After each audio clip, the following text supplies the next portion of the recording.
আসসালামু আলাইকুম প্রিয় দর্শক, সবাই কেমন আছেন? আজকে আবার নিয়ে আসলাম নতুন একটা ব্লগ নিয়ে। আমার মেয়ে খুবই কান্নাকাটি করতেছিল, সে বাইরে যাবে ঘুরতে। এখন কি করা, বাধ্য হয়ে তাকে নিয়ে আমাদের বাসার পাশে একটা পার্কে নিয়ে গেলাম। পার্কটা অনেক এক্সপেন্সিভ ছিল, কিন্তু বাচ্চাদের জন্য খুব ভালো ছিল। কোনো রাইডই ফ্রি ছিল না, যেটাই উঠতে হচ্ছিল সেটাই টিকিট করে নিতে হচ্ছিল। একটু সন্ধ্যা হয়ে গেছিল, ওই যে ফার্স্টে যাই এসে এটাই উঠলো, উঠে লাফালাফি করে অস্থির অবস্থা। এখানে 4 জনের বেশি উঠা যায় না, কিন্তু এরা অনেকজনই উঠা শুরু করে দিয়েছে। পরে এখানকার যে সিকিউরিটি, সে এসে নামাই দেওয়ার ট্রাই করতেছিল, তো পোলাপানে তো নামে না। আমি আবার হাত ধরে ওকে উঠে দিয়ে যাচ্ছিলাম, পড়ে যাচ্ছে, উঠতে পারতেছে না। খুবই মজা পাইছে।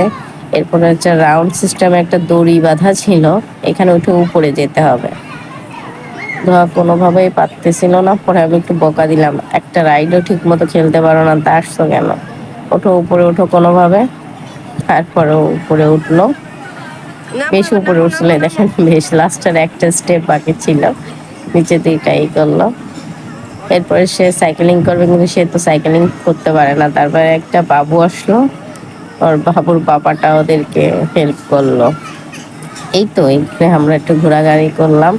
এরপরে ধোয়া খাবে, ওকে নিয়ে আসলাম খাওয়ার ওইখানে।